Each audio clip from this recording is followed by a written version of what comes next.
Hello friends I made this for. Welcome back. It's been a hot second, but I am so excited to be here with you to discuss the upcoming new moon. As someone's bumping their music outside, you can probably hear it.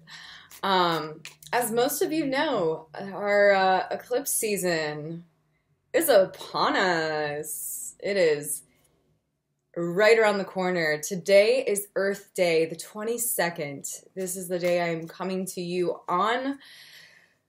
In a week from today, Mercury goes into Gemini and Pluto enters retrograde.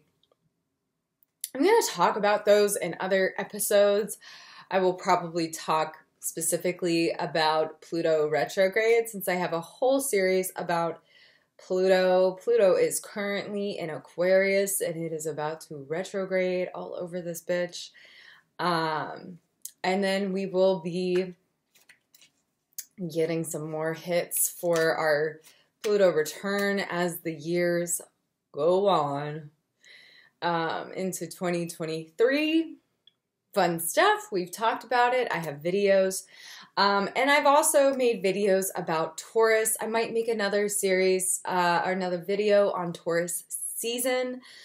But let me know if that's what you want. Today is a collective pool for the new moon in Taurus, which is on the 30th of this month. So as you may or may not know, this is not a moon to manifest with. This is not a moon you want to do ritual around because it is an eclipse. We let eclipses do their fucking thing. You take a nap. The moon and everything else going fucking on will take care of the rest.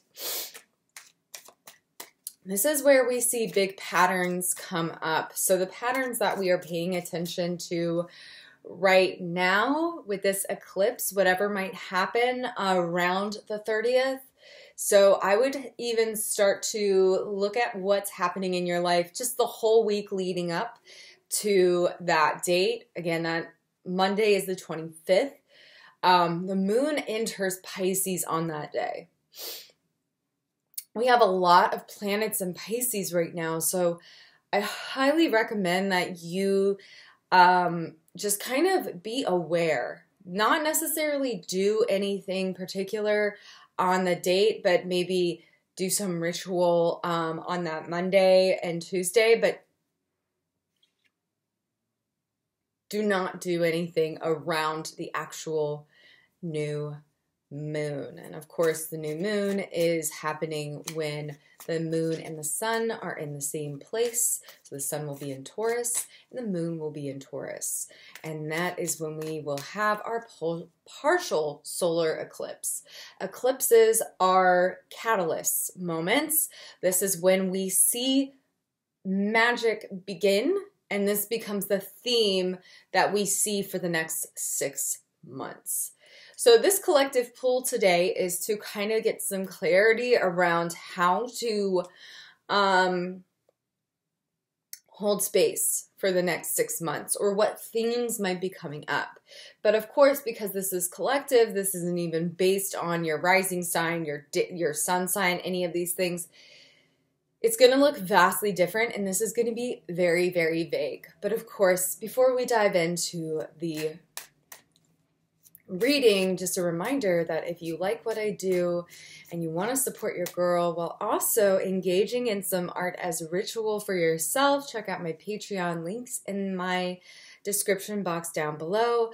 I also have a merch store where you can get my Hail Saturn design and Happy Pluto return, along with some other goodies. I have a Shine On Benevolent Sun just for spring since it's getting warmer, babies. I have on Patreon, we do monthly creative ritual.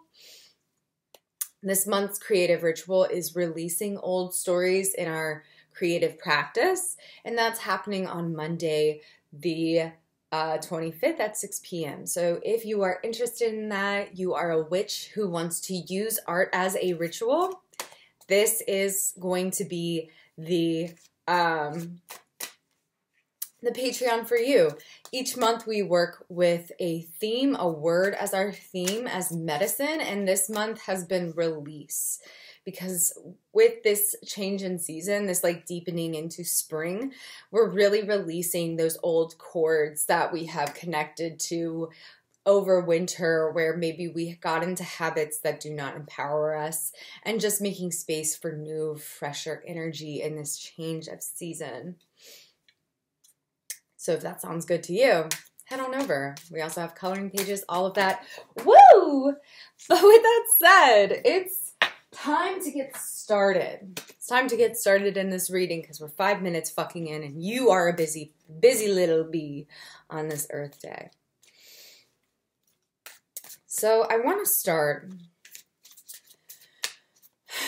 with Taurus being the Hierophant, and of course I'll link some videos at the end that will give you some insight if you're interested into it. The Hierophant.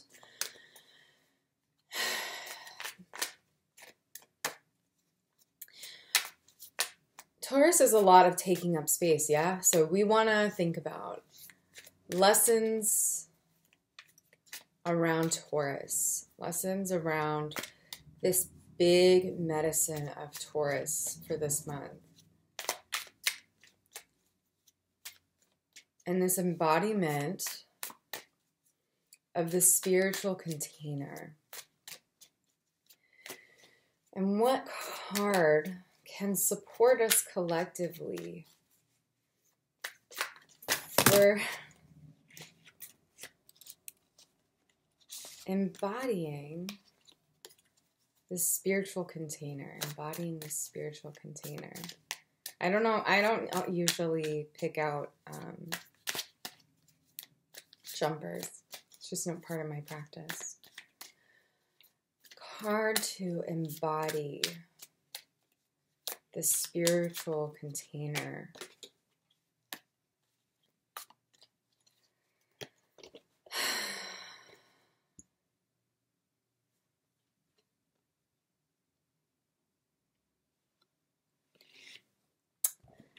A card to embody the spiritual container. 8 of Cups is a very powerful, potent, heart-centered medicine around knowing when it's time to move on. And when things that were of service, things that we might have been passionate about, are just ready for us to move on, to leave, to continue down a different path. This doesn't always mean things are toxic. This can just mean that we have outgrown certain things. So this is actually hitting me pretty heavy. So I don't know if it will hit you the same way. But a spiritual container, relating this back to the spiritual container that is Hierophant and Taurus. Taurus being big energy of the body, big energy of the second house, big energy around Venus, in this space of like engaging with the earthly pleasures. So it's interesting. This month has been a theme of release for me and my patrons. And so this is a big card around release, releasing expectations, releasing where we have put some energy and just allowing what is and what will be to be. So how might this look like on a collective level? It might just be understanding where certain things no longer serve us. If we're, again, going back to the spiritual container, what's not serving our spiritual container? Is it a certain belief system? Is it a certain project? Is it a certain community? This is one of those things that how this looks on a individual level is going to be really, really varied, because it comes down to we are all having to let go of certain things collectively in certain areas. It's not going to look the same for everybody as always, but it's going to be a lot of knowing when to hold them and when to fold them. And we are going to have to fold on certain things because we're going to realize that they just don't support us. So perhaps that is going to be spiritual beliefs, spiritual community, or even spiritual containers that we hold for ourselves and share with community. We might have to decide when to let things go. I have a podcast interviewing artists with spiritual practices, and a quote from that podcast that's coming up around this is knowing when to kill your darlings is something that the artist shared. And she specifically shared a project that she had been doing for over a year. She was coming to a close with that just because it wasn't that she didn't enjoy the project. It just was requiring a lot of her energy, and it just wasn't fulfilling the needs that the energy was taking, refilling the cup, as it were, for her. So I think that is kind of the theme coming up with this card, is knowing when to close out chapters that just, they might not be toxic, they might not be harmful, but they just don't serve us like they used to. On that subject, let's pull a card for embodying release, or let's pull a card around how can we be with release in a tender way.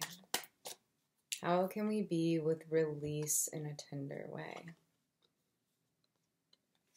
The Magician. How can we be with release in a tender way? This is a great card. Love this card. This card has a lot of like organizing your resources and observing all that is at your fingertips, all that you can channel with. And I think in relationship to this card, it's kind of like put everything on the table that you have and prioritize what is most important to you, and observing without being connected to those things, what has to go and what doesn't. I feel like with Scorpio and Taurus being the nodes, these eclipses, it's going to be a lot of putting things on the table, seeing the actual physical physicality of these things, and then using the scope of like that watery like intuition that is Scorpio, because again, our eclipses are going to be Taurus and Scorpio. Next month is a full moon in Scorpio, so think about both of these signs in relationship, because these are going to be the relationships that we're working with. So one aspect of this would be putting all the physical aspects on the table, and then using your intuition, that kind of like scorpionic energy, to observe these things and energetically observing what serves and what doesn't. Again, this might be really just looking at things without being emotionally connected to them, knowing that even though you have to cut certain things out of your life, that's okay, because ultimately you are still a connection, a channel of spirit, of source. Your connection does not cut, even though you have to be cutting down things that aren't of service. This is really just to assist you in being a more direct channel rather than an overwhelmed channel. So that's going to be, I think, a good reminder of the Magician. You can have all the tools, but what tools actually are serving you? What tools just need to go? And with that said, I'm going to pull one more card around medicine to nurture us in this act of release. Medicine to nurture us in this act of release. Medicine to nurture us in this act of release. The Star. The Star is a great reminder that release is so nourishing, especially with us having Saturn in Aquarius. This is the card for Aquarius. So I see this card as a big reminder of let it hurt, let it go, let it make you feel really vulnerable so that you can really engage with the power of this release, because this release is going to be really transformational. Going back to letting go of perhaps spiritual concepts, this release that we're letting go, it might be a physical thing, it might be an ideology, it might be relationships, blah, whatever it looks like, blah, blah, blah. This is ultimately going to heal not just you, but your lineage a little bit. There's some big connection to lineage here. Again, remember, Taurus is the Hierophant, Scorpio is death. And so there's some big medicine around how can we hold space for the collective healing that is happening individually. We heal ourselves, we heal the world, right? But what does this look like on an individual level, your level?